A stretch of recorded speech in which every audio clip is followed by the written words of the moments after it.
What's going on, ladies and gentlemen, all faithful, all NFL fans? All right, we are here to talk about, of course, the last night's game. All right, between the 49ers and Cardinals.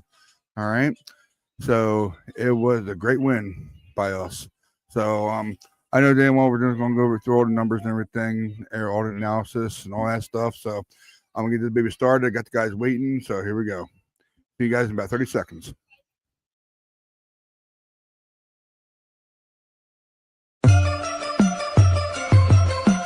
Ready, go, ready, go, ready, go, ready, go. Ready, go, ready, go, ready, go, ready, go. Yeah, you know what it is. Home of the West Coast offense. Frisco to Stockton, Modesto to Fresno, we get it poppin'. Reppin' my team, when you see me, you know everything. Ready, go, ready, go, ready, go. Go.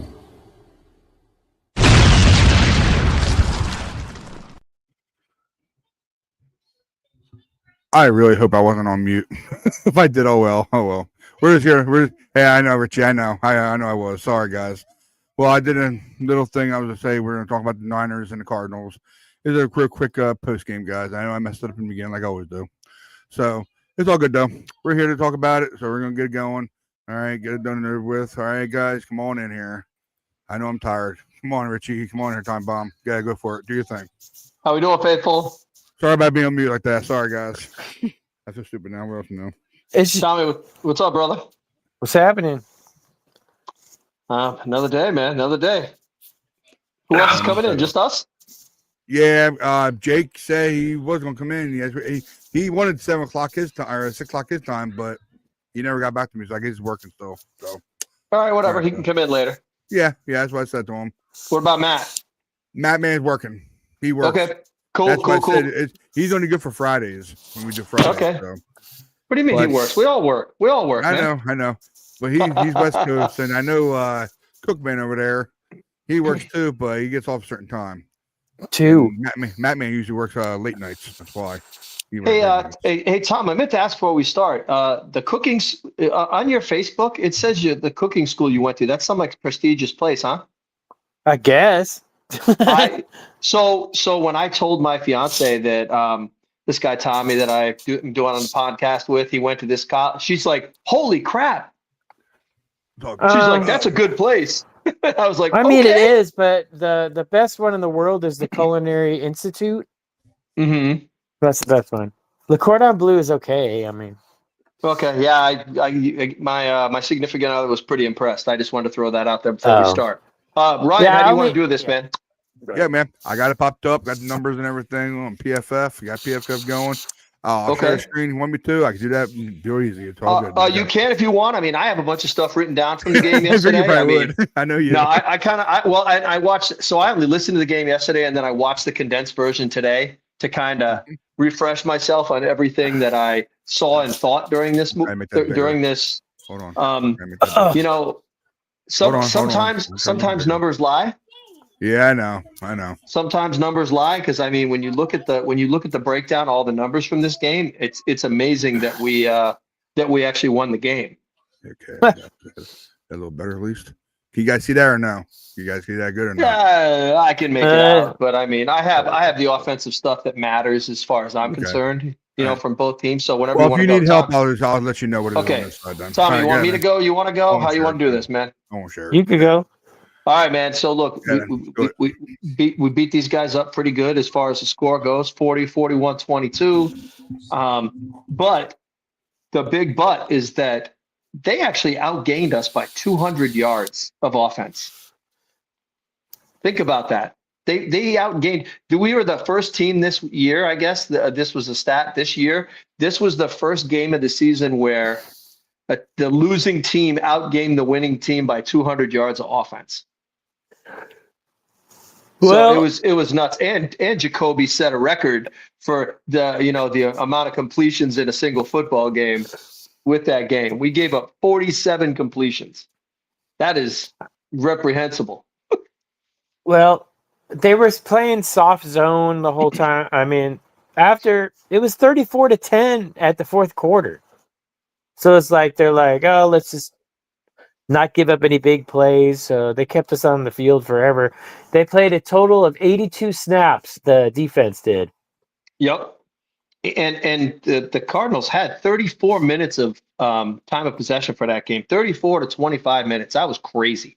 If you looked at these stats and didn't put the score up, you wouldn't think the Niners won this game. Mm-hmm. You would not think the Niners won this game. It was crazy. I mean, look, Brock, 19 to 26, 200 yards, 3 tutties. Sweet. Welcome back, Brock. Love it. Thank you. Love you, mean it. CMC, 13 carries, 81 yards, 2 touchdowns, 5 grabs for 40 yards, and another touchdown. Thank you, CMC. Probably his best game of the year, even though the stat numbers don't look the greatest, but the touchdown numbers are fantastic. Kittle, It was funny. Right before this game, I tweeted out, I said, I think somebody was like, who's going to have the big game today? And I was like, Kittle. And I was like, 8 grabs, 100 yards, 2 touchdowns. He was 6 grabs, 67 yards, and 2 touchdowns. Yeah, we gave up the yardage, but he got the touchdown. So we'll take those. JJ was 4 grabs for 54, and Juszczyk had a couple for 26. Those were our big contributors on offense. I mean, a lot of this is obscured because we had short field a whole lot of the game too. I mean, that was one thing is between the turnovers. Special teams. Yeah, between the turnovers, the Sky Moore, first play of the game return. I mean, to believe it or not, I mean, think about it like this. That first carry for CMC in the game brought his yards per carry average down because it was only a 2-yard touchdown or 1.5 yards, whatever you want to call it. That was, on offense, that was the summation of the game. I mean, we played well. You could definitely see the difference in the 2 games between Brock and Mac. I mean, Brock is definitely, a much bigger risk taker, which I think was cool. It was really good. And plus he's pushing the ball, which I like. I mean, he's really, really got the ball down to Kittle. And even though Ricky didn't have a big game, as far as, completions and stuff go, his impact was the speed and pushing the guys down the field and opening up under the underneath portion. That part can't go without saying. That was a big part of the game. Anybody was like, oh, Ricky's not back. And you could tell he wasn't healthy. And Brock's not healthy either. And that opened the run game up. Absolutely. 100%. We were able to push these guys off a little bit so that our guys could do anything. Injuries. I mean, the only ones I saw that were bad, Bethune's got a high ankle sprain. Pinero, grade 1 hammy. Dude, that sucks. That just sucks. And Robert Beal, I think, was concussion, right? Just to verify. Yeah. Okay, don't worry. I got the pressure. Don't worry. I got the pressure set up. He's in the protocol. Yeah, so he's in the protocol. So all in all, injury bug hitting us again, even with Pinero, man. It's like, come on, dude. Because he got tossed. He got tossed on the ground on that one play. And I was like, well, they said it was week to week. So, well, with a kicker, with a kicker, I think you can get away with that. Yeah. But I mean, I thought he'd be out for some time, but a week to week is pretty promising. I'm figuring 2 weeks with a grade 1 for a kicker. That's if I had to guess, I'd say it's probably 2 weeks. If I had to, think of it, that'd be my guess. Defense, we had turnovers, man. We gave up a pile of yardage, though. Oh my God, that was Charmin soft as far as the defense goes. I mean, but Demo had a pick, Mustafa had a pick, Stout had the strip that Keon White recovered. Cool. I mean, you could think of it as garbage points in a way, but I don't know. Well, garbage yards. Well, yeah.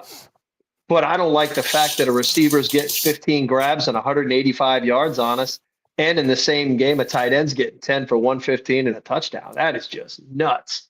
That is too much. That is just too much. I'm starting not to like McBride anymore. He's kind of an asshole. Excuse my language. You know what? He's a punk, and I think all those guys have to have that edge. I think every NFL player has got to kind of have that edge to be good. So I'm going to throw it on there. Even your boy Dortch there, 6 grabs for 66 and a touchdown. Man, I mean, Dortch owns us every time we play him, and he's at. It's like we just don't have answers for him, and I don't get it. You know, it was, big part of the game also were the penalties. I mean, we only had one penalty for 15 yards. They had 17 penalties. That's what we have to do, but we never play a clean game 2 in a row. So I'm just like worried about Monday. But Monday we usually come to play on prime time. So George Kittle is Mr. Prime Time. So you're so right. Not worried about that. But they had 17 for 130 yards, dude. That is nuts. That is just nuts. That 17 they had what? 17 penalties for 130 yards. Oh yeah, I think that's the most I think that's the most they've had at home in franchise history, if I'm not mistaken. That was just nuts. They don't I have was any shocked. undisciplined. No, big time. Big time. I mean, it was, I forget who said it that I saw online. They were like, these guys are trying to lose Gannon as the coach because they just are not playing for him. And the second part, he's actually a good coach. That's the part that's terrible. I think he's the best coach they've had in a while. He's probably the best coach they've had since Arians. Mm-hmm. And they are just not playing. I mean, and Jacoby Brissett, man, I'm sorry. The dude had it. He's like thick Jameis Winston. Mm-hmm. Throws lots of touchdowns, throws lots of picks, but he hadn't thrown a lot of picks. Time. So he was 8 touchdowns, 1 pick so far this year. And in the time that he's played. And I mean, like I said, our guys were pretty opportunistic as far as that goes. So now we're -5 in the turnover margin. Yeah, I think. Okay. Yeah, it's probably that. If it was -8, so now. So there we go. 3. So we should be around there. If you could get that to 0, that would be good. Yeah, if we could do that over the next 3 or 4 games, then we got a chance. Because, I mean, I think, I don't know if you saw Kittle's press conference after the last game, not this one. He was basically saying, hey, our offense has got to go out there and score some points. And that's how we're going to win going forth. And, I mean, the what do you want to call it? Hit the nail on the head. The forecast was true. That's it was kind of crazy. I mean, when you look at the yards, I mean, 47, 57 for 452 and 2 touchdowns for Brissett. I mean, that is just crazy, dude. That is crazy. I can't even. I'm struggling looking at those numbers because it's like, how do we win the game? But this was the weird thing about this game, Tom. And I don't know if you agree with me or even Ryan on this. Is even at 35-16, I didn't feel comfortable. I didn't feel like, oh my God, this is a blowout. We're going to win this game. I just kept going. When's Brissett going to throw another touchdown, and they're going to be within a touchdown of us? Yeah, I was having flashbacks to the Lions game in 2021. Yeah, I never felt comfortable in this game until like 8 minutes left when it was like 30. I think it was 35-16. And I think we scored again after that. That's when we went to 41. I was like, because as soon as it was like at 8 minutes, I was like, pull Brock, pull Kittle, and pull CMC now. And they stayed in the game. I'm like, Kyle, what are you doing, dude? The game's in hand. The game's in hand. Get these guys out of the game. I think, Get CMC out of there. I'm sorry, dude. I said this there's no need for CMC to be in there. That's for sure. Because if we lose him, we're fucked. We don't win another game. We do not win another game if CMC is not playing. Maybe Tennessee. That'd be the only game we'd win the rest of the way if CMC's out. And I don't even know if we'd win that. Seriously, that's how vital he is to our team. And Kyle's got him out there. I think it was like 4. I had it written down somewhere, but I think it was like 4 minutes and 13 seconds left. CMC is still in there touching the ball. I'm like, dude, get this guy out of here. Get this guy. I don't know why he does that. He does that all the time. Why is Kittle in the game? Why? I mean, we have Tonjes, we have the other guy, Farrell. Yeah, look, I want to see Tonjes in there because I'm pretty bummed out that he is not getting any play when he was basically leading the team in touchdowns for like first 6 weeks of the season. The kid's got good hands. He's like Dwelly, but better. Yes, better Dwelly because he could. he could play all the juice stuff too. That's why he's so much better. You know, he could play all that, you know, play that role as well and be super flexible. Someone was arguing with me in the chat about that Salah was playing soft. He was. I mean, it was Charmin soft, dude. It was bad. I mean, and the guys, I mean, we weren't getting any pressure on Brissett. I mean, he was chilling. He was chilling out back there, you know, just hanging out.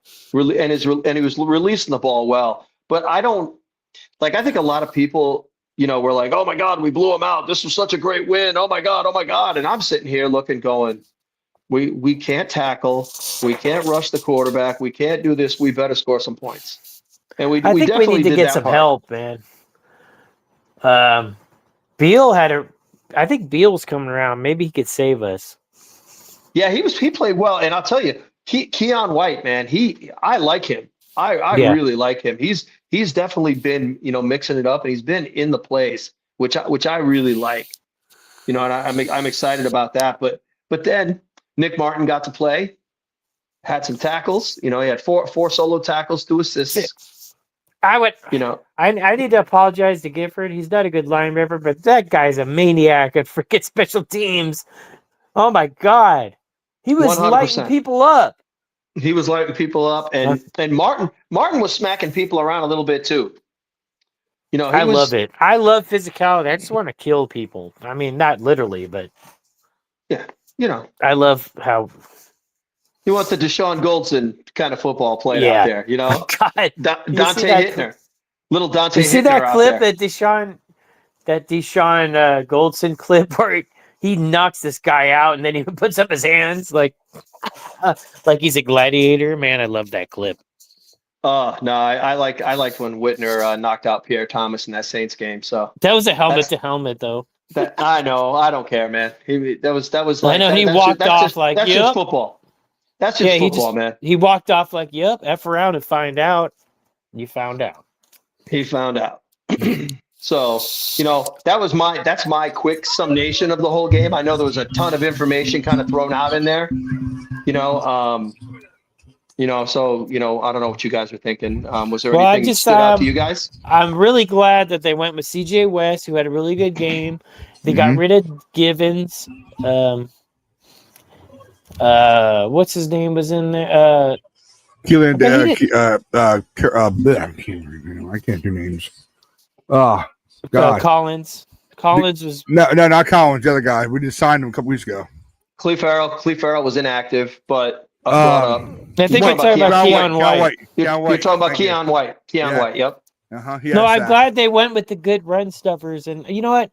They're like, oh, because Gibbons is a good pass. He's not even a good pass rusher. He's not good at anything right now. Maybe it's because he's rusty, but I don't know. He should never start. That's for sure.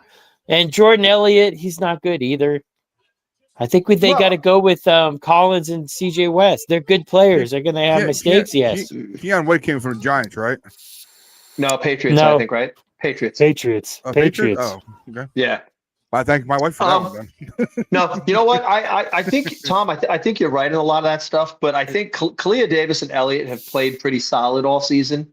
So I think those guys are going to be the starters probably for the rest of the year. But my guess would be that starting next year, Collins and West are your starters, and maybe they flip them because I don't know where Davis and Elliott are contract wise. I hope they stick around because I think they'd be good subs.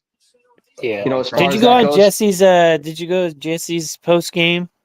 No, I didn't. I usually watch his afterwards because I like to speed through it because I don't really like the other guy. I don't like him either, man. I had it. I just thought you have seen my because he said Bryce Huff sucks. So I put a super chat. I'm like, if you think Bryce Huff sucks, you don't know ball. So no, I'm telling you right now, the problem with Bryce Huff is they're playing him too much. Yeah, but we don't have any other choice. But that's not what we drafted him for. No, not drafted him. Who you guys looking for now? Bryce Huff. Who you guys looking for? Who are we talking about? Yeah, we're talking about Huff. Huff needs to be playing no more than 30 snaps a game. Situation. Yeah. Oh, no. The contract will be Kalia Davis and Jordan Elliott. But the issue with Huff. Let me look for him. The issue with Huff He's supposed to be a third down guy. But he's supposed to be a 30 snap per game guy, and he's playing 55 to 60 right now. That's the problem. Of course, he's not going to be great. He's good though. Look, I'm gonna put it in track terms. You don't take 100-yard sprinter and make him run 400s. Yep. That's what you're doing with Huff. You're taking 100-meter sprinter and making him run 400. 400 now, and it's just not going to work. He's not a cross country runner. It's not going to work. You guys hear me? Clea Davis is up next year. His contract is running out this year. 25. Okay, so 25, yep. So chances are he won't be back. Due next year, he is. So chances are he won't be back. And what's the other guy you talking about? Jordan Elliott. Unless he signs for a low contract, he won't stay around. Unless he likes it here. I mean, and most of these guys don't like California taxes anyway, so they want to go somewhere else where the income tax is He's the same thing. He's the same thing. Done at the end of the year. So you know what? Yep, this year. I would say this. I would say play those guys, start those guys for the rest of the year. Start those guys for the rest of the year. Work Collins and West in as needed. Mm-hmm. And then at the end of the year, they're going to walk, and then we're going to have to find new guys. That's because they'll be the starters next year because Michael won't be back probably till midseason. So you think? Yeah, I don't think he'll be back till midseason next year. I mean, he what did he do? 2 weeks ago, he did the ACL, and I haven't heard that he's had surgery yet. So there's the other thing. I haven't heard that he's had surgery. Usually, you hear when the guy's had surgery. So if he hasn't had his surgery yet, that means he had extra swelling, and they couldn't get the swelling to go down. So there might be something else they got to worry about it. Because I know it was just the ACL, and I think there was some meniscus damage with him. So I'm thinking this time next year is when you're going to see Michael. Oh God! Well, that means they're going. That means they're going edge in the first round again. No, because I think what I would do is keep Clea around. I would sign Clea for a 1-year deal for next year and use him on the edge until Michael gets back. Because we really need O-line. And really, when you look at this team, as far as the depth pieces, we need pass rush. Because our pass rush, if we get Bosa back for the beginning of the season, he's not going to be 100%. So Bryce Huff is going to be the only guy we have that is an edge guy. And we don't really have any good. I mean, Keon might be that guy that can set the edge and run defend as well. That's going to be the issue is who are the starters going to be? Because it's going to be Wes Collins, and let's just say Bosa is the right end. Let's just say he's back for week 1. And then I don't see why not. Well, I mean, it's not like it's his first ACL either, I mean, he's walking around like normal, but doesn't mean he's going to be ready to play football. We'll see. That's why we need to go heavy. I don't know. Maybe O-line. I don't know. I don't even know what they're going to do. We have no freaking idea. Yeah, they could go tight end in the first round and go, what? Oh, God. No, wide receiver, because we need another one of those. No more first rounders, please. You could find them off the damn streets. Look, I feel like this. If you're going to draft a wide receiver number 1, he needs to be Justin Jamar Jefferson. Chase. Yeah, Justin Jefferson. He needs to be one of those guys. Yeah. He's got to be like, it's going to be good. Like as much as I like Ricky, with the amount of time he's been out, it's tough to be, number 1 pick with the guy, as far as first rounder. It's like, but at least we haven't drafted any busts since Trey Lance in the first. Ricky's not a bust. That dude can play. He just needs to stay healthy. Here's the problem with Trey. Trey wasn't just 1 draft; it was 3. That's but I'm just saying that was the last one. So I'm saying that's 2022. Yeah, 2020. What? No, 2021, right? 21 be 21. No, 22, I'm just saying 23. the last time we didn't have a first round pick. Mm-hmm. So that's why I'm calling the last bust. Yep. Yeah, because Ricky was our first round pick, the first rounder we've had in forever. Yes. And that was a Kyle pick. Probably. That was a Kyle pick. That's because no one else. There was so many other needs that this team had over a wide receiver for a first round pick. It was like, oof. But I don't know. This win, I don't know. I didn't. Anybody that was like, "Oh, this is a big deal. We dominated." I was like, I don't know about that. I mean, the scoreboard they did. Ryan, did you think this game was a domination, or did you, think otherwise? Because I know. Or what about? I mean, I didn't think this was a domination. I already said it. I was like, what's going on here? I never felt comfortable in this game, even at 35-16. That is weird. I've never felt like that in a blowout. No, I was typing. Sorry. I'm trying to get I've got to put you in there. My bad, man. My bad, dude. That was my bad. I got everybody in here now. I'm good now. Everybody's in here. Who else is in? What?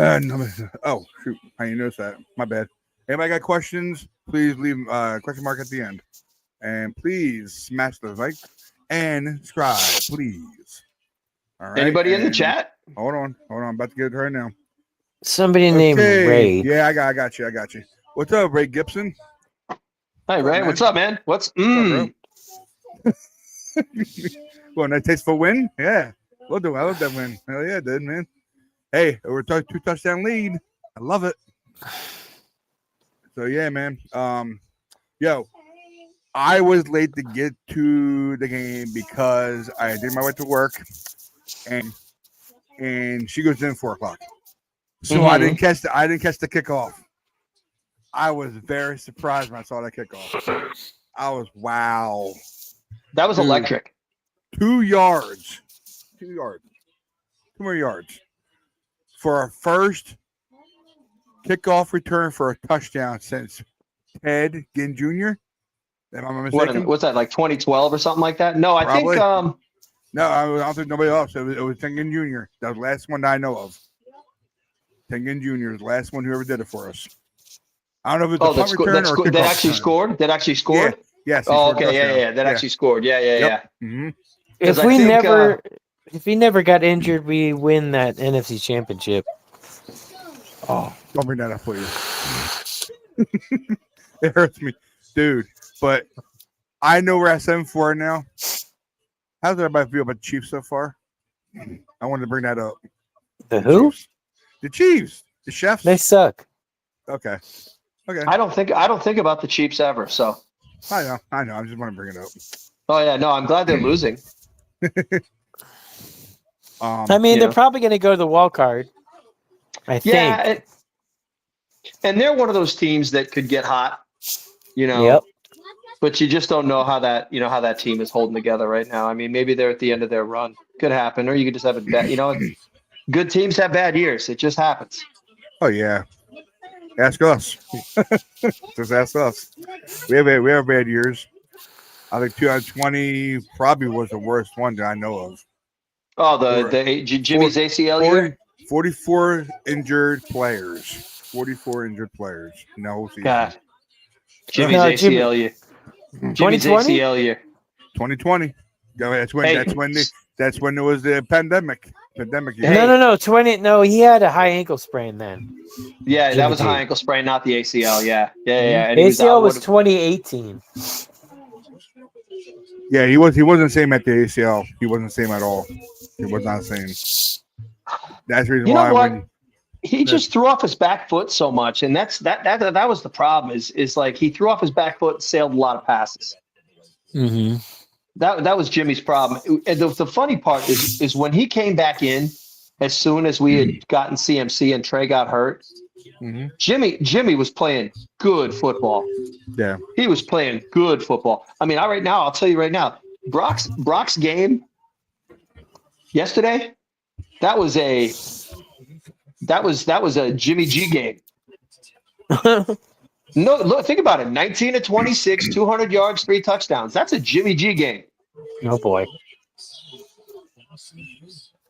Okay, I can see you. Yes, I can see you. You're good. Come on there, Jake. Let's go, brother. Who's dogging my boy Jimmy? Nobody's dogging Jimmy. All right, I missed it.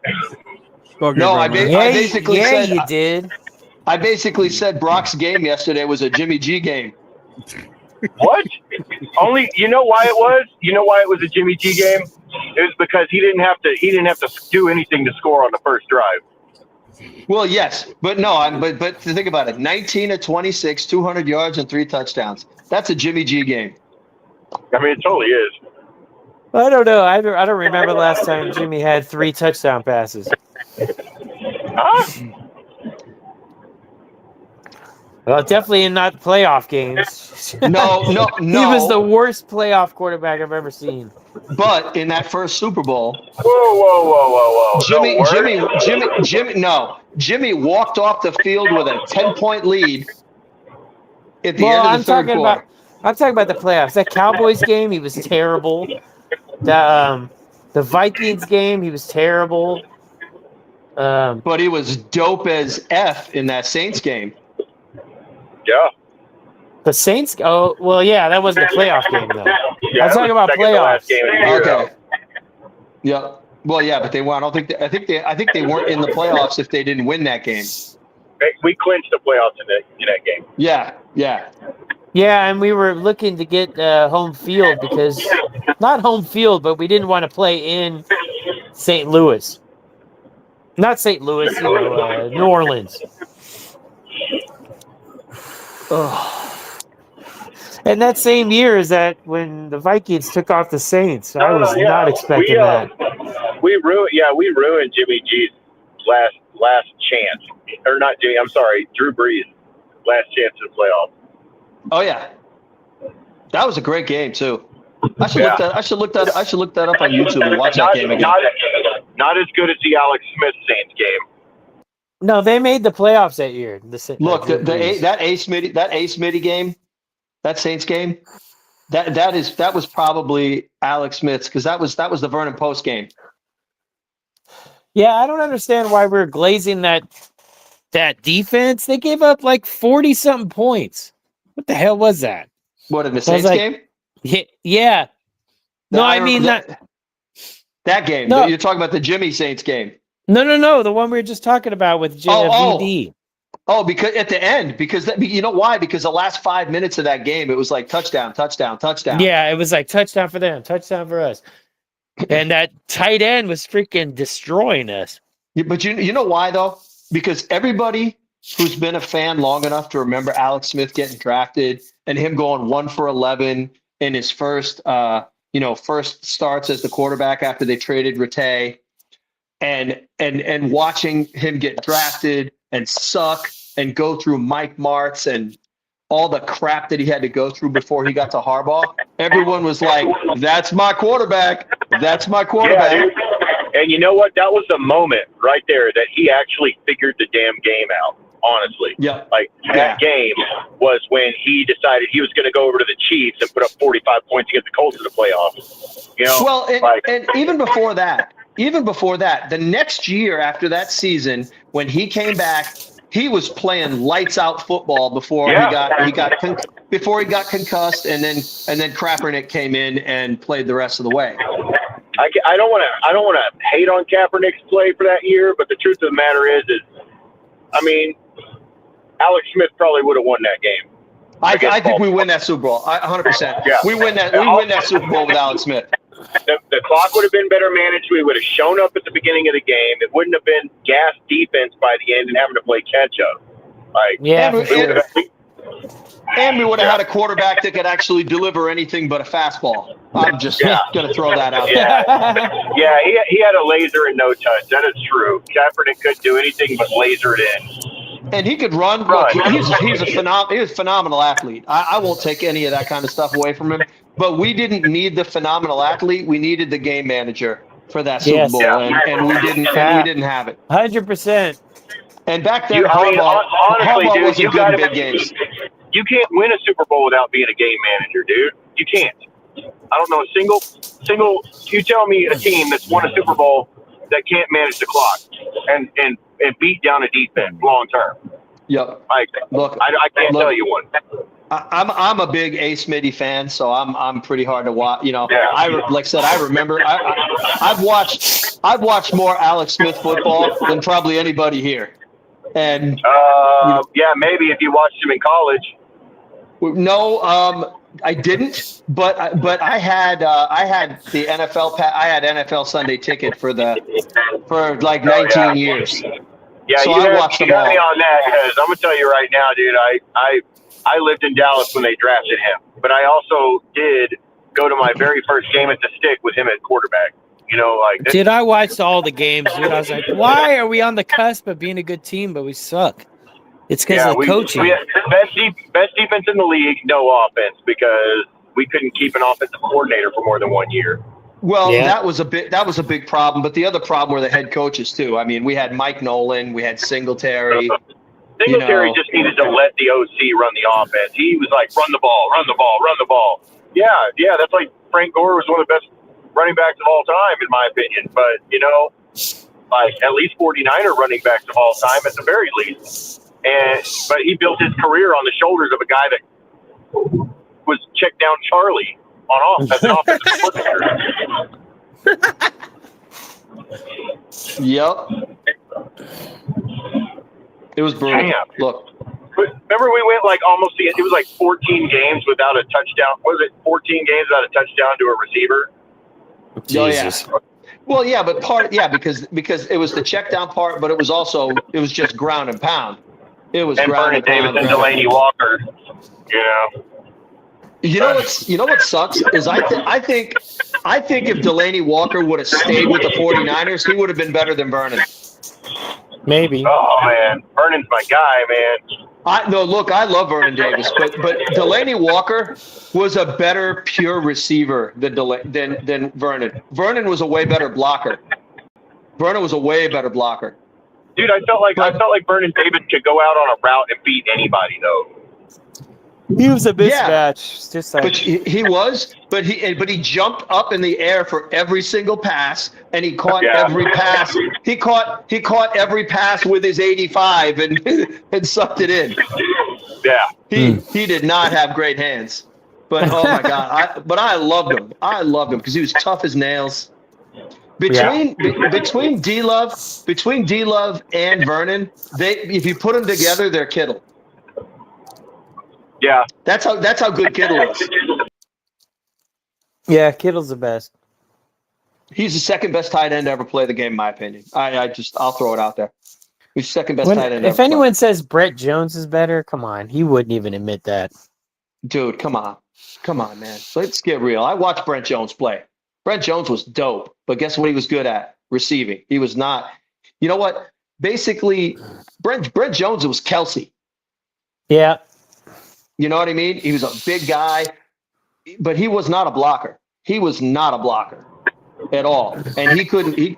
Look, I don't think there's another tight end in 49er history that can hang with Kittle as far as blocking and receiving both. Well, because George Kittle is the best tight end I've ever seen play the game, period. I'm sorry. Next to Gronk. Sorry. Gronk's number one. Gronk's number one, dude. Sorry, yeah, I got to go with one. Gronk. Gronk is like a freaking tackle out there. Gronk is Kittle that weighs 20 pounds more. Yeah. And he's just as fast and can block just as good and receive better. It's tough. It's tough because I love George Kittle, but Gronk was better. He just was. Yeah. I mean, Kittle could be better.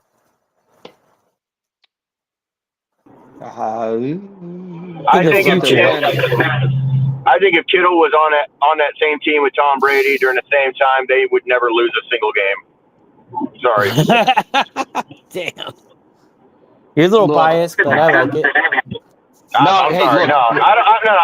don't care what y'all say about I'm not taking anything away from Gronk, but as a total player, Gronk is not better than George Kittle. Sorry, bro. He is. Just because he's a foot taller than everybody, and nobody can tackle him. That's all he is. And he's got good hands. He had great hands. Was the best blocker on his team, and he was the tight end. And he's like having another tackle. George, no, I'm not taking anything away from George. I'm not taking anything because George is one of my favorite players that ever played for the 49ers. George is he's not a tackle. He's like a guard. Yeah, he's a guard. And freaking, Gronk is a tackle, man. He's like another fucking tackle. Yup. He's huge. He's huge. I mean, look, he's slimmed down a lot since he stopped playing, but when he was playing, he was huge. Yeah, being huge. I mean, I'm not saying he wasn't big. But he was big. He was 20 pounds heavier than Kittle and could run just as fast and had just as good of hands and could block as good. I all the above. Agree to disagree. He was a body catcher to me. Well, here, I'll look for some pictures and I'll send them to you. Kittle did it. Throw me his tiptoe down the sideline, one-handed grabs like Kittle's got. Let me see those. Give me a compilation. Remember that one-handed grab he had in 2020? That was awesome. Look, I'm not. There's nothing against Kittle. He's great. He's the best 49er tight end to ever play. Yep. When we sucked. He's the best over any of them in my book. The only thing he doesn't have going for him is playing for a team that can actually win a damn championship. That's it. You can't carry the whole team. You know what I mean? If we didn't have to play the damn Chiefs, maybe we would have won. Yeah, if we had a coach who knew how to call plays in the fourth quarter of a game when he's up by 10, we'd probably have 2 Super Bowls. Yeah, I was gonna say, we had a chance to play the Bengals and we missed out on that one too.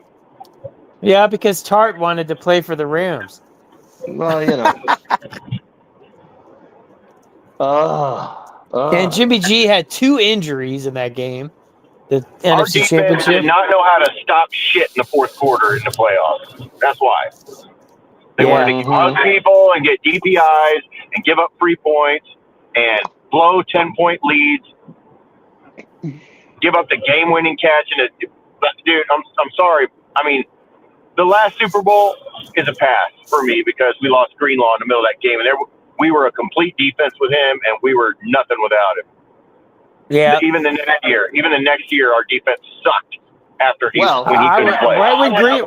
Right when Greenlaw went down, I'm like, that's game. Yeah. So when Greenlaw went down, I was like, Kyle, don't F this up. And what did Kyle do? Go out and pass, 3 and out. Get the defense back out there.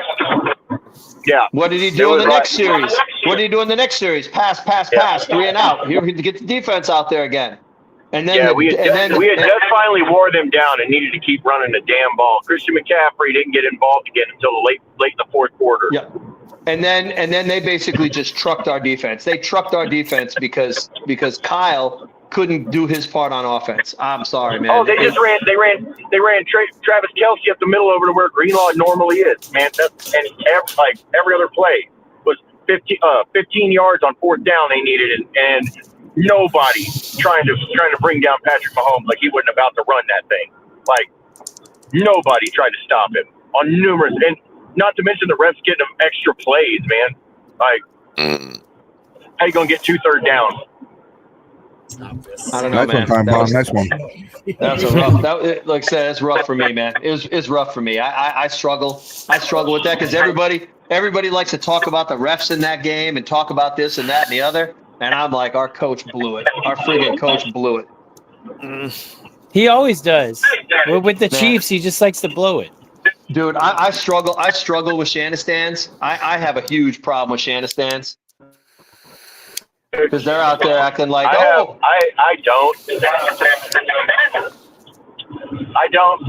Look, I don't praise everything he does. I know he ruined that first Super Bowl for us. The second one, we had the lead in overtime, man. I'm sorry. We had the lead in overtime. Defense couldn't stop them. You know, and we our lost coach Greenlaw didn't know injury. the rules. If we didn't lose, yeah. And our dumbass coach didn't know the overtime rules. I disagree. There's no reason you don't want the ball first. Both teams got to have it. Yeah, because you could have get 7. No, you need to get 7. You still need 7. Mm-hmm. You need 7 anyway. It's and you know what? You want the ball when it's sudden death.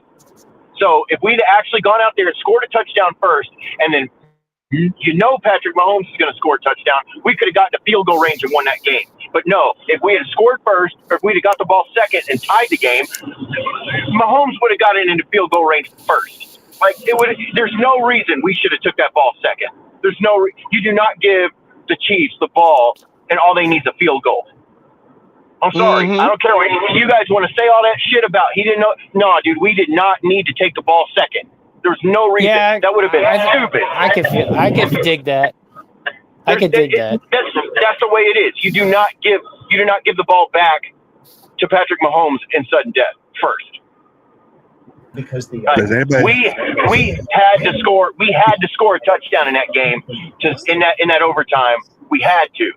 We had to, and they were going to go for 2, and we would have had to stop them. And that's the way it would have gone down. Does anybody see fire come out of Jake's head? No, you don't need to, because every time the light hits off his face, it looks like fire. I'm just saying, man. Everybody talks about that. I'm like, that is so wrong. That is so wrong. Like, when you stop and think about it. Mahomes I'm not going to disagree. I think that all those points make sense to me. No, that's cool. It's perspective. I can definitely appreciate other perspectives on it. There's just been lots of things with Kyle over the years that stuff when he showed up drunk to the press conference for the thing. It was like, yeah, the big to do thing. What was that? 2023. Yeah, I know. Yeah, when he shows up drunk, it was like, dude. Yeah, I didn't like that either. Dude. I think showing up drunk in a presser is almost bad as falling asleep on a podcast. I think it is. Where's Matt? I'm not naming names. Hey, Richie just did it. I'm not naming names though.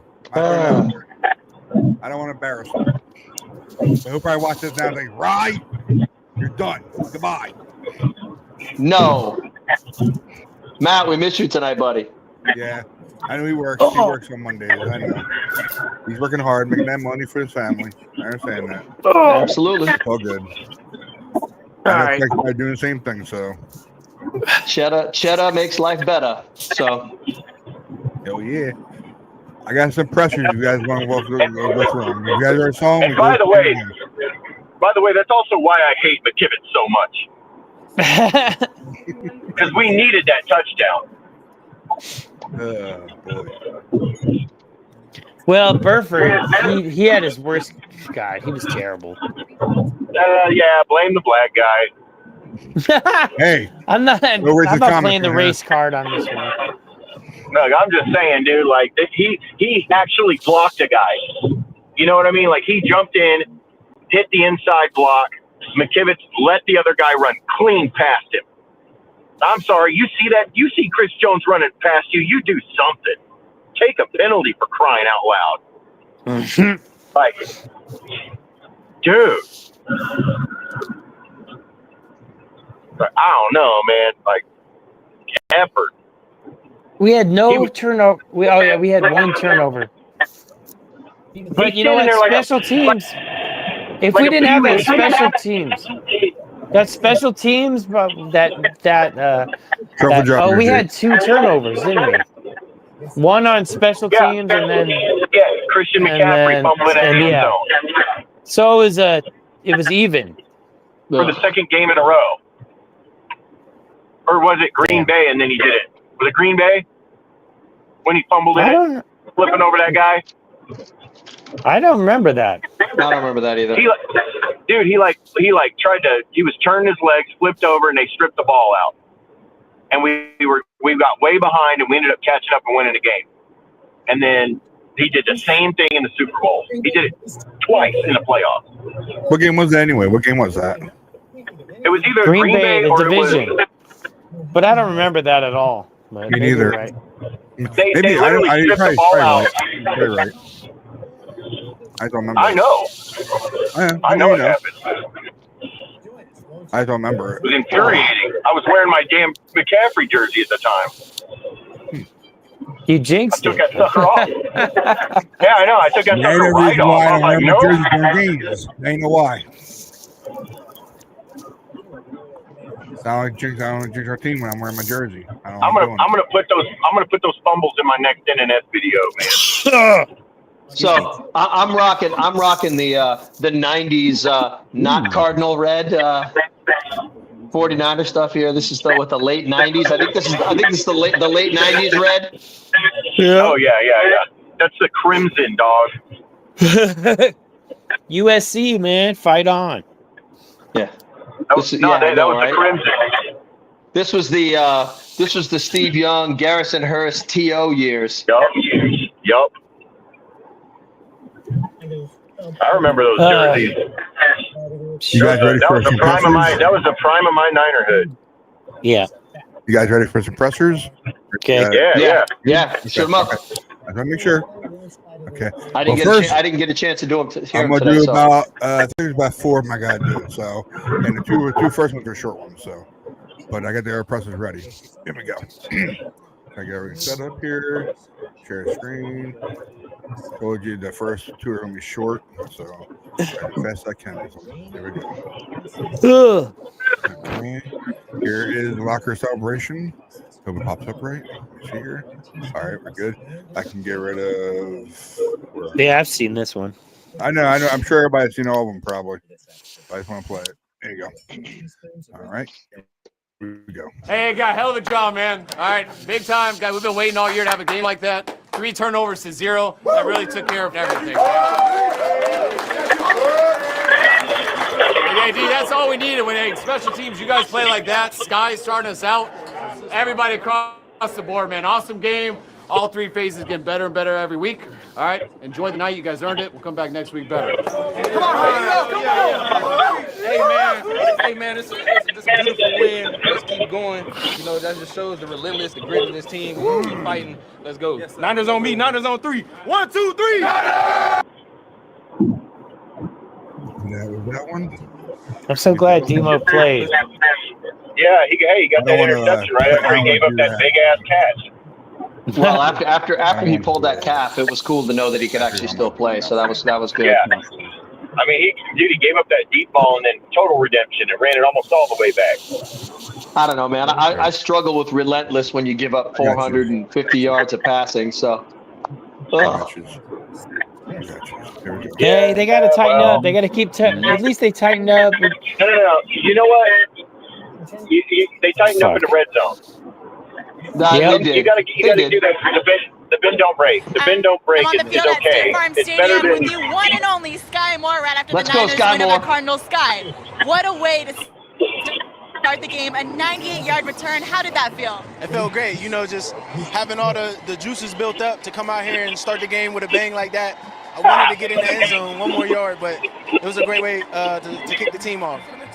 Yeah, facts. You still set it up for Christian, and the crowd here in Arizona went wild. What do you think of 49ers fans just taking over stadiums each and every game? I was just telling Russ that, like, it felt like a home game. Like, every time a call went our way, it went crazy. Like, it felt like Levi over here. So, big shout out to the faithful for sure. And just how important was this win for this team's fight in the division? Man, it was everything. You know, divisional opponent. You know, and not only that, it's just the next game on the schedule. So we got to keep rolling. Awesome, thank you, Scott. Rolling. I know. All right. I'm hearing my freaking echo, man. I hate my. Cole sent me. Cole was at the game and he sent me a couple of videos. He sent me a couple of videos from the stadium. It was pretty cool. All right, he was having a good time. Here we go. Yeah, still good. Here we go, guys. Still good. We're good. Here we go. Sorry. All right. Yeah, real quick. Boom. Boy, am I quicker doing this. Yeah, I'm quicker. We're better when I got better stream to use. There you go. Much better. Cool. Here we go. All right, guys. Injuries from the game. Stout had a stinger. He returned. Tatum Bethune had an ankle, did not return. Robert Beal left with a concussion. Eddie Pinero had a hamstring, didn't return. Curtis Robinson evaluated for concussion, cleared and returned. Gifford, same thing, cleared and returned. Go ahead. No, I mean, we think he pulled it, but not sure. We'll have to check tomorrow. I'm not sure. He wasn't able to come back, so we always worry about that. So We'll have to check tomorrow, see if it's a high ankle. Can't hear the damn questions. I thought he did a good job. Made some good plays in there. Ran the offense real well. Real good first game back. That's what they're talking about. They were talking about in the comments.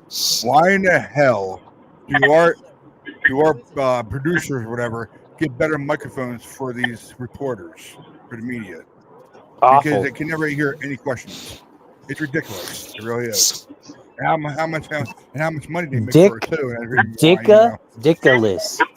And look, you know, I mean, most of us, if we watch a lot of 49er content creators and stuff like that, we know when Grant's asking the question. We know when Larry's asking the question because we know them by their voice. Matt Mayoko. Yeah, Matt Mayoko.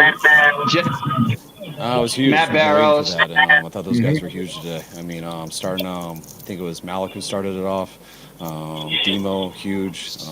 Really good return, too. I thought Stout had an unbelievable play, ripping that ball out. I think it was Keanu recovered it, but those guys with those 3 turnovers and the way the special teams played today, that kind of set the tone for the whole game.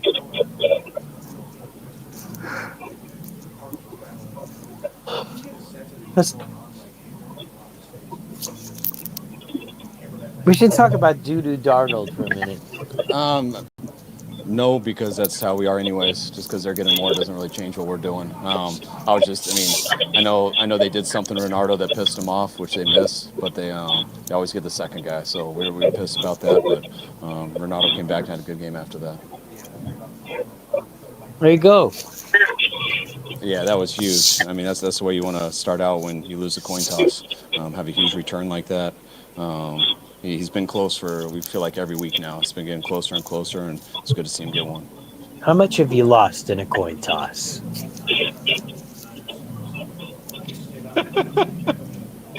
I mean, he's been here since I've been here, so it's been an awesome 9 years with him. I mean, he's a Hall of Fame tight end. He's padding those stats and still playing extremely high level. No, I didn't see any rust. I thought Rick had a good game. No, I'll see him more on the plane, but it seemed like Rick played pretty well. These voiceovers are great. Yeah, it was a man check, and we had Christian and George both sides, and I think both of them beat their man, and Brock worked away from the safety. Great route, threw a real good ball, great protection.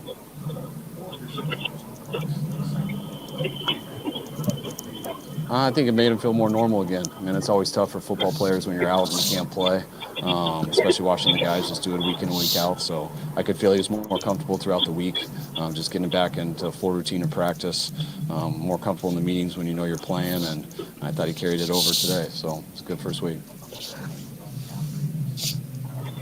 Fun fact. I thought Christian was awesome. That comeback that he made at the end on that 3rd and long was huge. We were expecting it just a zone coverage where you're kind of doing it more on air, seeing if an underneath guy could get to it. And he ended up getting man-to-man on a corner and ran a really good comeback route and made a hell of a catch.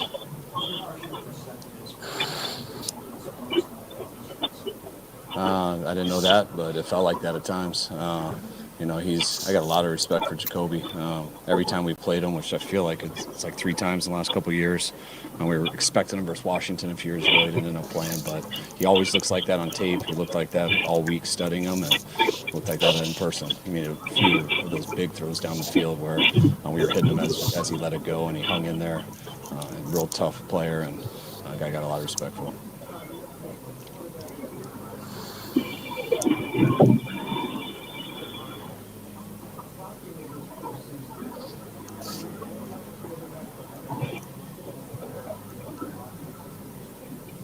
I mean, not comparing him to. I mean, I don't want to compare him to everybody else. So, I mean, Brock's done it. You just got to look at his numbers and stuff throughout him playing and everything. And not many people have done it better than him. So, I mean, he's been as efficient as anyone. He's made as big plays as anyone, and he's led us to a lot of wins. That's it.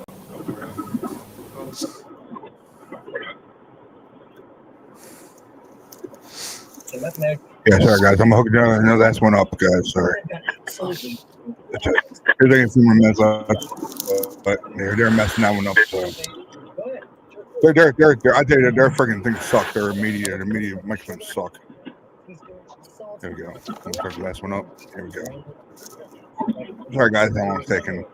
We got to pay for premium for YouTube and then that we don't have no commercials. I ain't putting Hello? commercials on here. No commercials. You can easily Here we go, guys. Sorry. Turn fast I can here. Boom, boom, boom. There you go. Boom, boom. Come on. Boom, baby. Cool.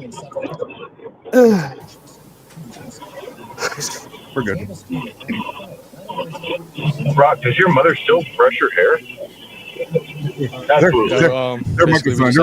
Their microphones suck. For me, with the look that we had, no questions at all. We wanted that play on in that look, and so got back to gun and thought George did a great job of winning his matchup and gave him a chance. And so he went under it, got it, and it was perfectly executed just with the O-line, George's route. So it felt really good from the jump. Did you ever have a moment where your thumb? I mean, where we at in the field, I mean, it was a good chance of that, yes. But for me, it was like, man, let's complete this ball for a big gain. You know, we're taking a shot here. So.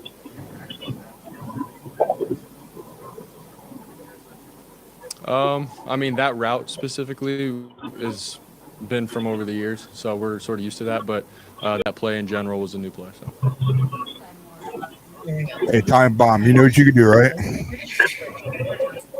Yeah, it's huge. I mean, I think this whole season, the way Sky hits it, like we were all just waiting for him to have a big one, and so you know, nothing was different with this one. He obviously hit it, and then when he got caught in the one, we were like, dang it, like we wanted it for him. But that set the tone for the whole game, really. You know, going out scoring right away with 15 seconds on the clock, and then our next drive scoring. So shout out to Sky, man, that's huge. Tea leaves, spill the tea.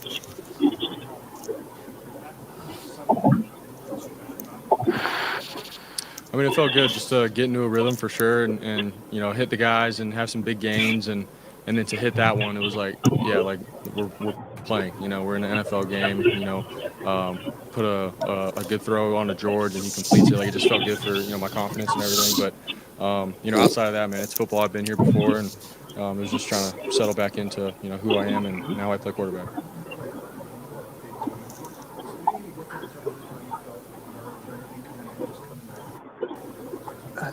Yeah, I mean, I would just say a lot of excitement. You know, I'm always excited every Sunday, but, you know, to come back, I missed 6 weeks, and then my comeback game is here in Arizona where I grew up, so I just thought it was pretty special. But outside of that, all that matters was, you know, playing together as a team, getting a team dub, and I'm just so excited that, you know, we all were able to play together.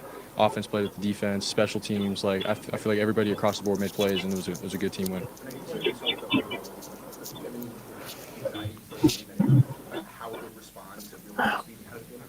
I was pretty good going into the game. Like, I knew, I mean, this is the reason why I told Kyle, like, it's time, it's ready, because I feel great, you know, at practice, running around all the things. And so coming into it, I didn't want to think about it at all, and I didn't. I just went out and played quarterback how I've always played.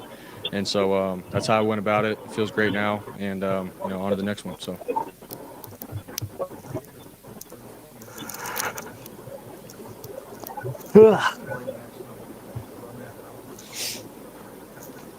I don't know any other running backs that can do that, to be honest. Split them out like that and run a 20-yard comeback like a receiver and come down with it. Like, we have one of a kind. So, you guys good, right? You guys still good?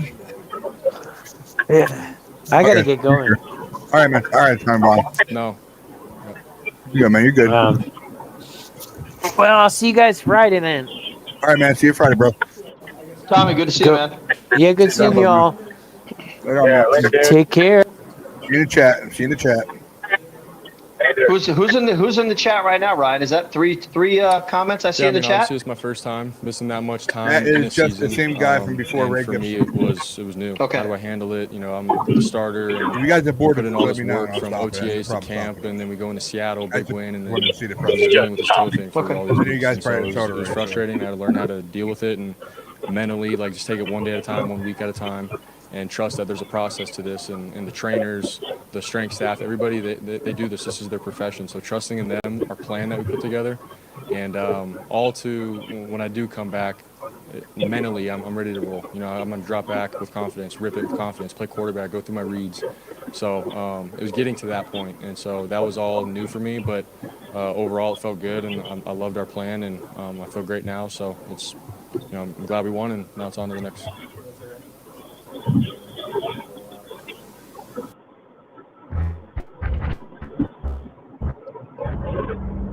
This game, you're not ready for it. That's why we need preview. No, I didn't even think about it. Honestly, in the game or anything. At practice and everything, that's where I tested it all out, and I'm like, at practice rolling out, all right, do I feel it, do I not? No, I don't. I feel great. And then come game, man, when I warmed up, everything, I didn't even think about it. I felt great. And throughout the game and stuff, I was able to do, I think, everything. Scramble, keepers, rollouts, step up in pocket, like play quarterback. I hate when you can't hear the questions. I hate that. I'm so glad it chose not that affect was you all throwing good. arm He made a good anymore. play on it, and third down, had to get the ball out. But, yeah, he made a good play on it.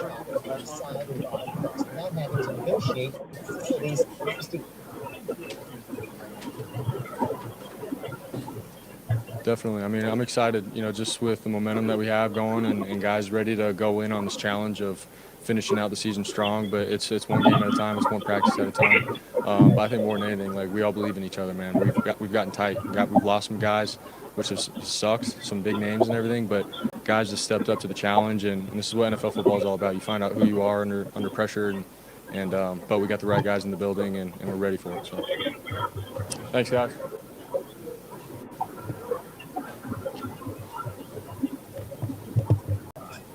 CMC 23.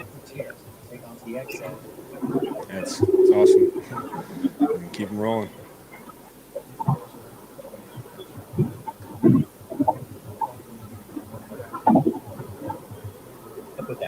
I cannot stand not hearing the questions. Twice this week in practice, and the look we had in practice wasn't man versus their corner, but Brock made a throw that gave me a chance and allowed me to go up and make a play.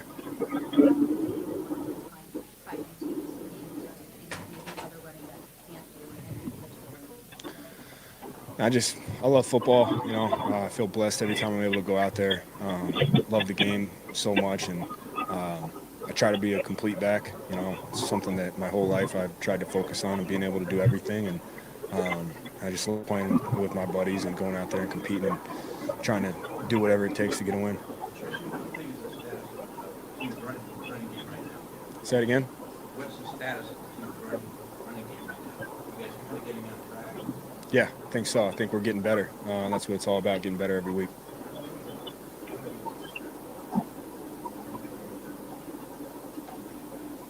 He was vintage Brock. Yeah, he was vintage Brock. Yeah, I mean, and that's a huge compliment. He was poised, made some great plays, made some huge third down throws, kept us in the game, was smart the whole game. To miss games like that is really hard to come back in the middle of the year. And, I think people kind of just watch and like, oh, he had a good game, whatever. But to be out that long and to come in and do what he did today is extremely impressive.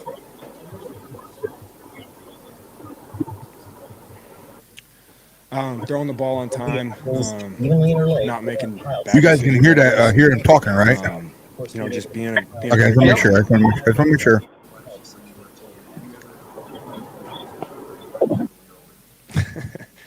When I'm older. Maybe a night dream. I don't know about a daydream. I didn't control it. No, I never played. All my brothers played. My older brother played. Obviously, my dad played, and both my little brothers played quarterback, and then Luke, my youngest, would kind of play receiver and quarterback when Dylan was the quarterback. We had a hell of a 4-on-4 football team in the backyard. But it was always something that I worked on, my whole life. I always played running back. I never played receiver, but I was fortunate enough to be on teams, even in Little League, where they would throw the ball to me, and so it was kind of always a natural thing. And, I enjoy doing it. It's another way to get the ball in the hands. It's a nice stick. Howdy.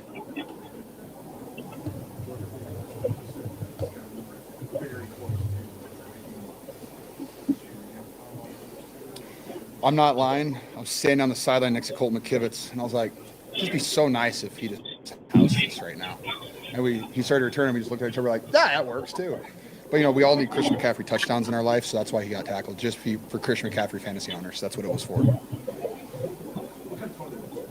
Just a spark. I mean, when you can start the game off with a huge return and then score one play into it, like, you know, just like 7 points in 16 seconds, it's just huge because I feel like our entire season we've taken like 10 to 15 plays to score on every single drive, which is fine. Like, I'm okay with that. But having explosive big plays is huge. And so just to get that one, just set the tone for the entire game was fantastic.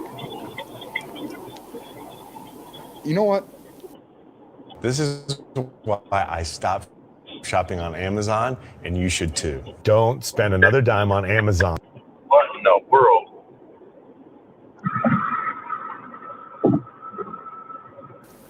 I think yeah, sorry guys. That's why we gotta get premium.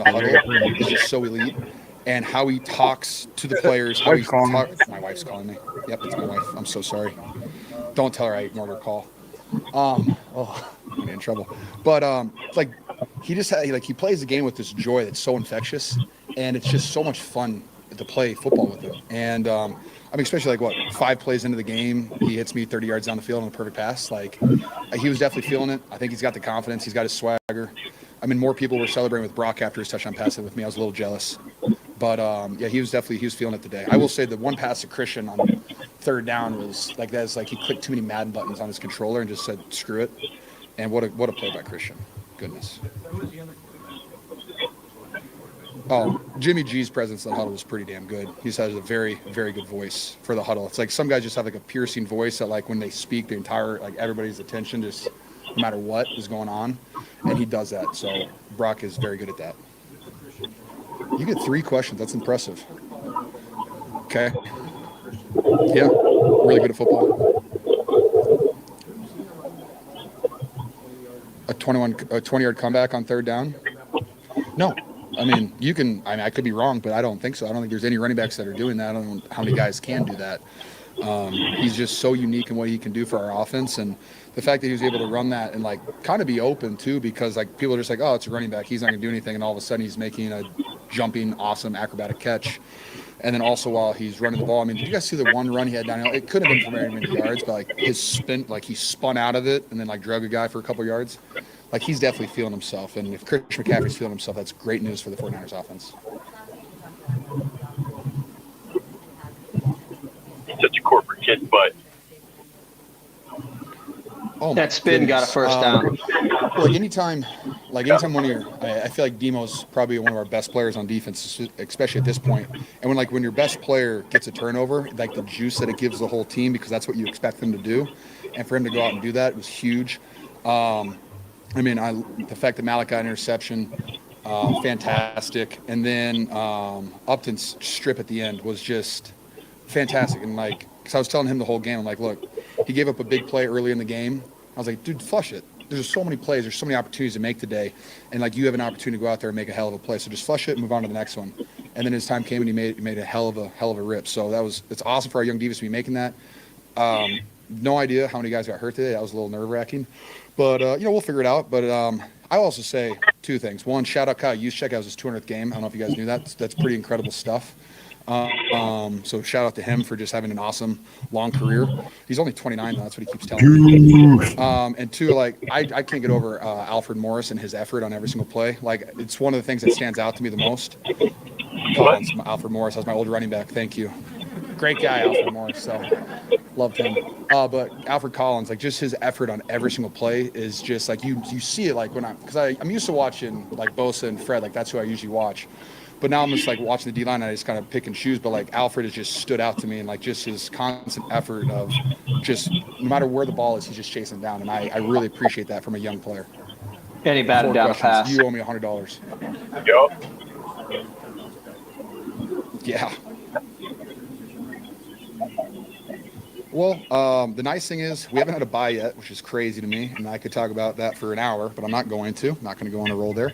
But we have a Monday night game, so we have an extra day to just kind of get our bodies right, figure out, what we have to do, and then short weekend to Cleveland. But we're positioned, right where we want to be.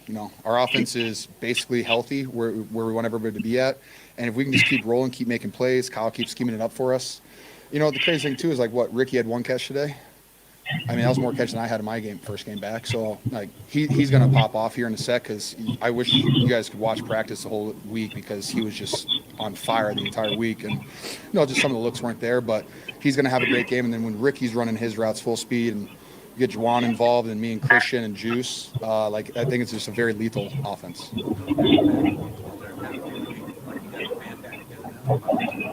Yeah, just, one of my favorite things about Ricky is just the juice he brings in the huddle. Like, it's just so much fun to see him out there because he has so much fun playing football and he has so much confidence. And, like, I need that too. Like, I need to feel that confidence from the guys in my huddle. And, like, Ricky brings that for the second he's in the huddle.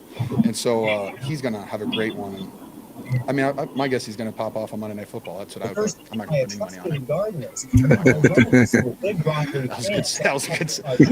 That was almost tough one for me there. Goodness gracious. Ricky's got swag. We good? Water. Attention now. I want to make sure I want to.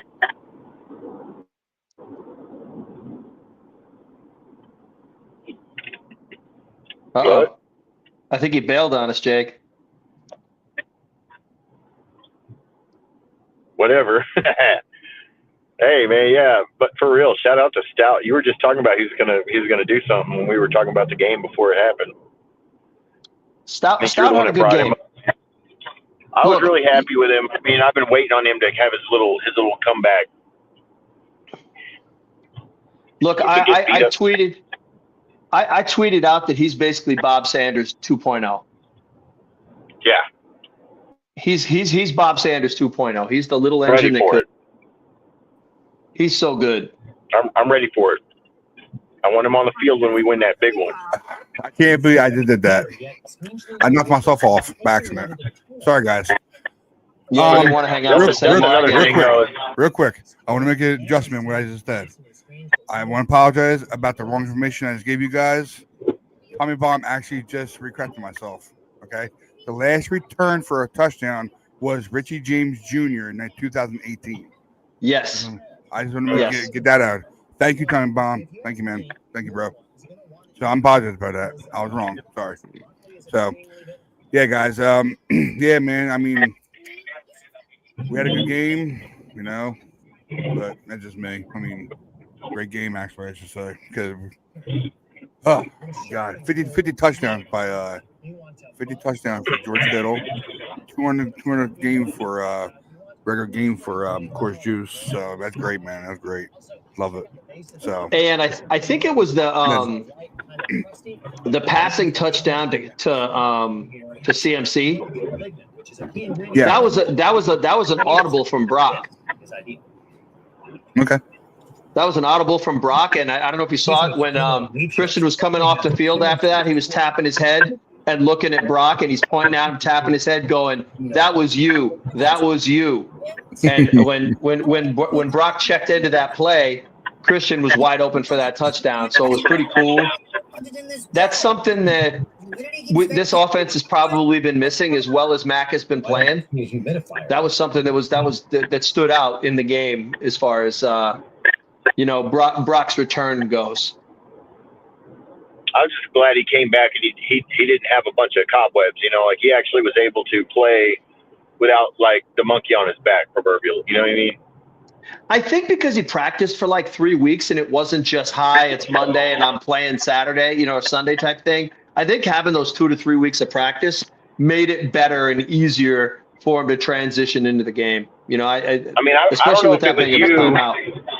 I don't know if it was you or Tommy that kept saying that he looked like he wasn't making any throws in practice. Like he was just lobbing them and it looked terrible. Yeah, look, yes, I said, because of this past week, like on Monday or Tuesday, his passes were sailing all over the place. But by Friday, the Friday practice, he looked like Brock.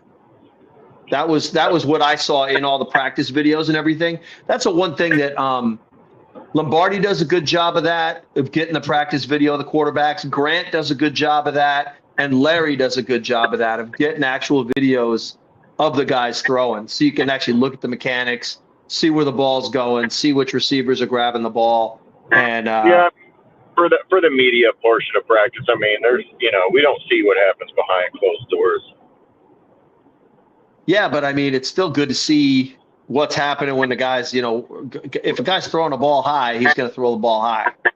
100%. So it was good. It was good to see, see behind there and get a good feel for what they were looking like. And like I said, because Brock got 2 to 3 weeks leading in, it definitely eased him in way more than I haven't been here in 6 weeks, show up on Monday or Tuesday and play Saturday. Or Sunday, excuse me. So it was good. It was good. And it's good that he's not hurt today. I mean, during Kyle's presser, there was a piece on that where they asked him if he had talked to Brock today, because everyone wanted to verify that he wasn't hurt. And he's like, I didn't talk to him today, but I did talk to him last night, and he was okay. Yeah. So it was good. I'm ready for it's that. good. I'm ready for him to rattle off 11 straight wins. That's what I need. Okay. I don't know. Look, the only games I care about winning right now are the Panthers game, the Bears game, and that Seattle game at the end of the season. Those are the 3 games we need to win. I mean, what are you going to do if we go out and throw 40 burgers every week, though? Well, we got to be able to stop them on defense and hope that they don't score 44 to our 40. Yeah. Or, I mean, if your defense can't stop them, you got to keep up, right? Yeah. I mean, look, if we can win like that, let's go. Throw another receiver out there and go 3 wides with 1 back and have a good time. I think our hardest game. Now, I just want to point out all of the fanboying you guys did over Seattle earlier this week. How many picks did Darnold throw? Dude, here's the thing, though. They were still in that game in field goal range and missed a field goal to win that game. So you got to put that in perspective. I mean, got to put that in perspective, though. Because I agree with you. I'm just saying, like, the Rams defense ain't just beating people up. Their defense is good, but it ain't like 4 picks on the MVP good. I'm saying Darnold ain't all that. That's all I'm saying. No, I mean, he had a bad game. He had a horrible game. Oh, yeah, but you know what? When Brock has a bad game, he's trash. So that's what Darnold is right now. He's trash. Oh, no, see, and I don't subscribe to that, but, one bad game. Look, if it's one bad game's a bad game, and Darnold hasn't had one this year. So that was maybe that might be his clunker. Seattle's got a better defense than the Rams. Yeah. So that'd be the thing. But look, think about that. 4 picks, and Seattle was still in that game at the end. If they would have made that field goal, they won the game. Yeah, I mean, that's just a bad kick. It's a bad kick, 61 yards, man. Yep. So we'll see. But we need that game to not matter. We need that game to not matter at the end of the year. Yeah. I mean, if it does matter, though, I got faith in my guys. I think we can beat Seattle. I don't care. I think we can beat them. Even if their defense is good, I think our offense is good. So I think It'll be fun. I think by the time of the end of the year, if we can stay as healthy as we are now, get on a roll, I think with Christian, Kittle, Parasol, Jennings, and if we get Ayuk back and he's actually looking like he can play. Yeah. Not Hey, speaking like of last that, year. Yeah, speaking of that, his practice window wasn't opened. I don't think we said anything about that. So Ayuk's practice they're not window was bringing not him- open this week. I've been saying this. They're not bringing him back till after the bye. I've been saying it. They're not going to bring him back. He's going to be out for the next 4 weeks. I hope they at least open his practice window. I'd like to just at least see him running around. Yeah, for sure. He needs to get some reps, dude. You know what the funny part is? Who gets kicked off the roster once Ayuk comes back? Was it DeMarcus Robinson? No, it can't be. Is it KB? It's got to be Bourne. You know what I mean? It's like who do you It's got to be Bourne. Who do you toss? That's the tough part. I mean, Bourne was a rental. Yep, 100%. But he has I a just think better it's crazy. I mean, Jennings ain't going nowhere this year. No, but, no. I mean, they might. I mean, Kyle might get butthurt and toss him and keep Kendrick, but I doubt it, dude. Nah, I didn't see Kendrick Kyle's loyal. last week. Kyle's loyal, man. Kyle's loyal. He'll still stay with JJ. He likes physical receivers. Jawan Jennings is one of the most physical receivers on the team, if not the most physical receiver on the team right now. And KB can't block. KB can't block. He's not going to be in there. Yeah, we let him go for a reason. I mean, it's not worth the money he wanted. We'll let him go. Yeah, exactly. We'll let him go because of the money, not because he can't play. And he's about to turn 30. And he's about to turn 30. Yeah. I mean, they let him go so we could keep Debo and Ayuk and Jennings. There's not too many receivers you want to keep past 30 anyway. Yeah. So, and give big money to. Like even right now. Like if Juwan wanted to come back next year for $7.5 million again, sweet. Bring him back one more time. Yeah, he's not going to get paid after all them injuries. So nah, I think he goes to like Tennessee. I think he's from Tennessee.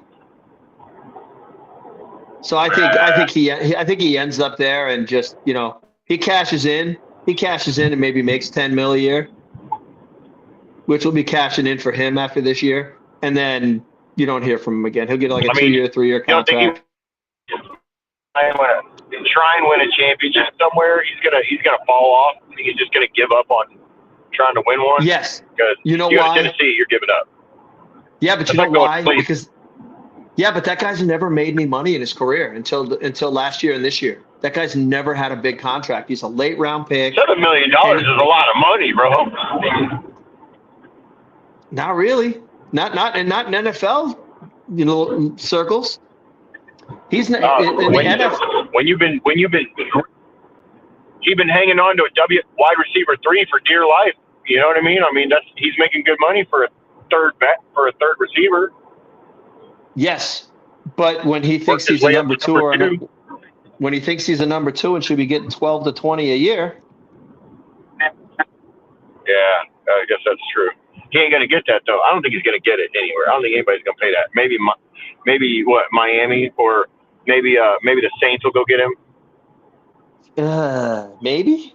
I'm thinking I'm thinking like Tennessee, some crappy team. It's gonna be who wants a like Minnesota.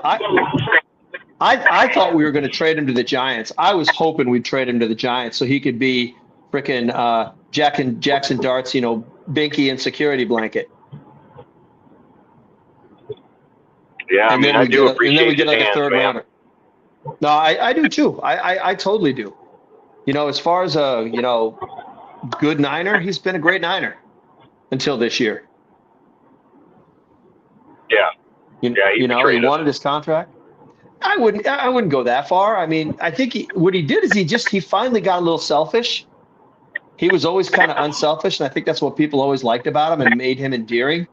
And then he just, got all caught up in, I need to get me some money, and I get it. I get it. But at the same time, then he got hurt. Well, I mean, he knew he wasn't worth it.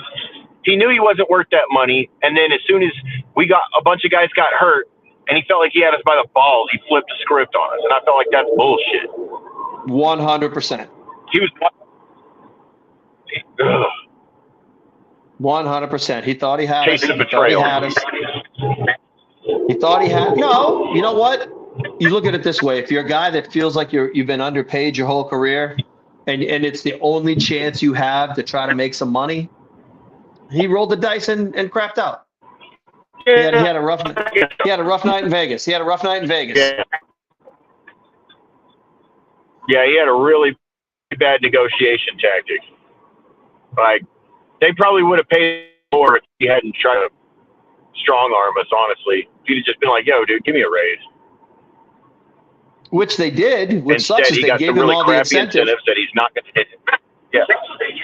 And he's not going to hit any of it. And They didn't give him that much incentive. It was almost $3 million. Yeah, it's because he got injured.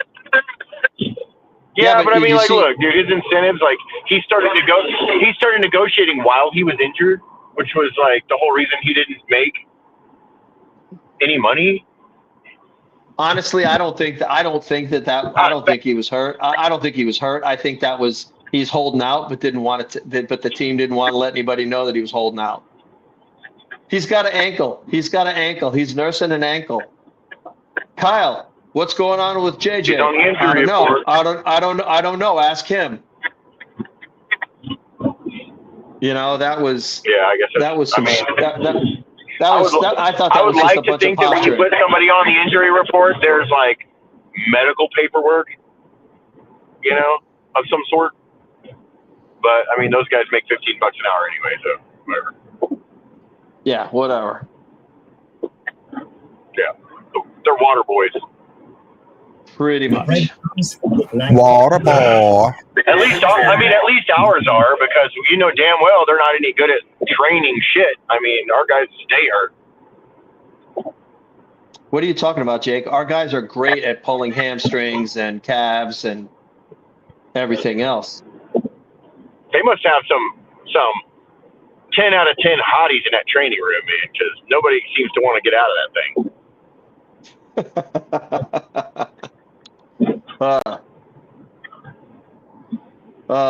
What are you trying to say? You're trying to say Deshaun Watson really likes it there? Maybe a little bit. A little. What's that? What is it? No. Yeah, I mean him, but who was the most recent culprit? Dang it, the guy that. Was that the kicker? Yes. The Baltimore kicker, right? Yeah. Justin Tucker. Yeah, he's a free agent right now. We're looking for a kicker. What's up? Come get the rub and tug at the training staff, man. How old is he? How old is he anyway? I don't know. Kicker, it doesn't matter how old you are, man. Our punter's like 87. He's Justin Tucker, man. Our punter's like 87 years old. Come on. Yeah, dude, let's go get Joe Nedney right now. Let's go get him right now. How much do you think he's worth? Let's give Robbie Gould a call. Let's give Robbie a call. Why not? Yeah. Worst he could do is pull a hamstring. Oh well, no reason to let this go. I don't know how you can pull a hamstring kicking a ball. I don't get that. I mean, I know you got to kick it hard, but still. No, I feel like I don't know what these dudes do, but like stretching isn't it. Yeah, but you know what? It's torque. It's the torque you put on that leg as you're swinging through. Yeah, that's and true. I didn't see if it was the plant leg or the kick or the actual kicker leg. You have one job. Well, that's why if he's day to day, they can just before the game they can just sit there with one of those ultrasound things and just keep running that over his hamstring. It'll loosen it up. I mean, I can't believe a kicker got a grade 1 hamstring pull, but yeah, grade 1 sprain. Yeah, I mean, look, here's my 2 cents on it. If you're a quarterback and you're not taking any big hits, you're not getting beat up the whole night, you're just throwing the ball around, should you be fucking up your arm?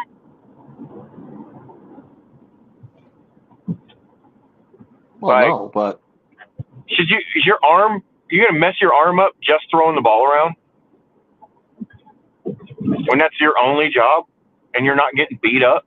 Like, I don't know, man, whatever. Like, I could see me throwing my leg out trying to kick a ball right now, but you're a dang kicker, man. I'm just so sick of injuries, bro, I guess. I don't know. I don't want to turn on Eddie Money, man, but I'm just hoping he's all right. I'm just hoping he's all right. Get on a roll now. They can keep him going. Look, grade 1's usually 2 weeks. So I'm hoping that, if anything, he misses one game and is okay for the next one. Dude, yeah. I mean, we're going to have to get somebody. Yeah. We'll definitely need someone for Monday night. Maybe we can get that. Maybe we can get that cat out of Miami or whatever, since they don't care anymore. They're done for the year. Is it Morstead? Can you do field goal kicks too or no? He did kickoffs. I'm sure he can, but he's probably not good. Yeah. I've never understood how somebody can from the 30-yard line kick a ball through the uprights on the opposite end of the field, but you can only kick it 60 yards when somebody's finger's on top of it. Well, it's different because you're only taking a 3 to 5 step kick, going into it when you're kicking a field goal versus a kickoff. You're doing a running start before you kick. Yeah. Some of the pieces are. I think running start's Figure it actually out, guys. more Yeah, I torque know, when you running start. You know, for a field goal, I think it's 2 to 3 steps. Mm-hmm.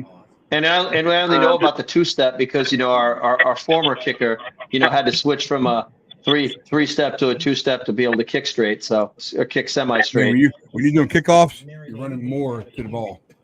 When you're doing you're punting, running. it's different. You're doing punting too. Punting's different too. Yeah. So all three phases are different. Shoot, guys, I'm about to have to go. Yeah, we're about to go off anyway, so it don't matter. Okay, cool. All right, guys. Have a great night. All right, see y'all later this week. See you guys, chat. Like, share, subscribe, Later, guys. follow us all on X. Yeah, Peace. man. Peace Stay out, man. faithful. Later on. Yeah. Like Richie said, please smash the like subscribe button, please. All right. Turn on notifications. All right. Ring that bell. All right. When we go live. All right.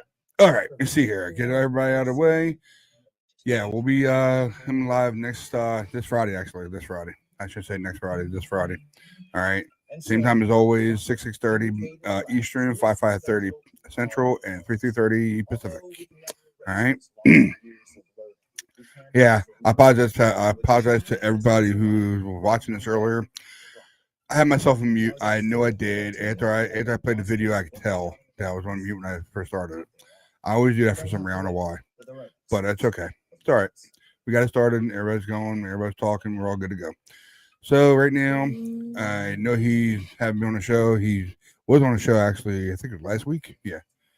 And give him a shout out, C-Man Craig Bahamas on Twitter, aka GMGD. All right. And of course, the man is working right now. I know he's at work right now, but I'm gonna give a shout out, Matt Man. He's our sports illustrator. All right. And you can find him on Matt Dennis 9. Pretty sure it's on Twitter. He has all kinds of numbers for his name for all of his platforms. That's why I can't remember them all. That's why I like have him on here. That way he can tell everybody. So, and the guy who was here tonight, here's truly Jake Beast Ham. Or, I'm sorry, Super Beast. I'm sorry. I got to change that. I should have said Super Beast. My bad on that. Actually, I'm going to change that right now since I'm on live with you guys. That way you guys know I don't want to make a mistake. Everybody, just give me 1 second. I'll fix it right now for you guys. Sorry. Pretty easy to do. Give me a couple seconds here. All right. I don't want to mistake everybody. All right. And make sure I got the right numbers. All right. I got the right numbers. We're good. Boom, boom, boom. Done. All right. I fixed it for you guys. Here you go. Yours truly, Jake. He's at Super Beast 86. That's his Twitter handle. All right. All right. All right. Of course, the other man was just on here. Rich Bonsall. His name's Rich. I call him Richie.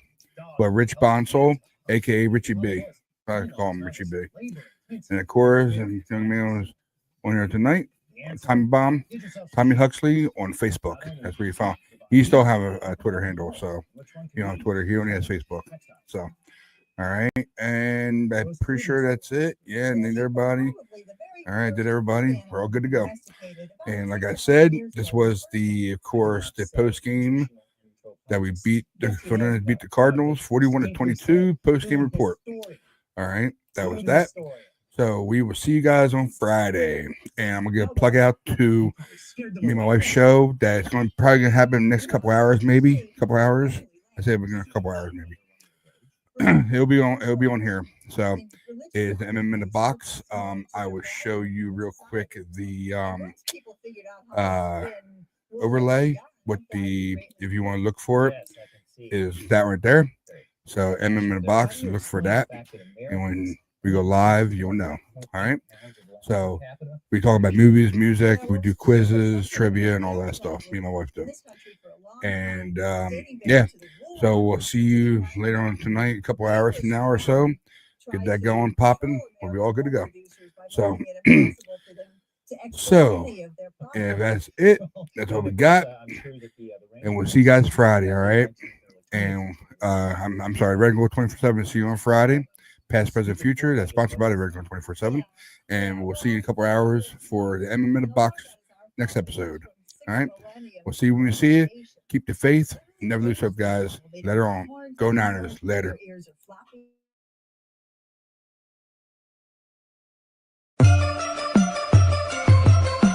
Ready, go, ready, go, ready.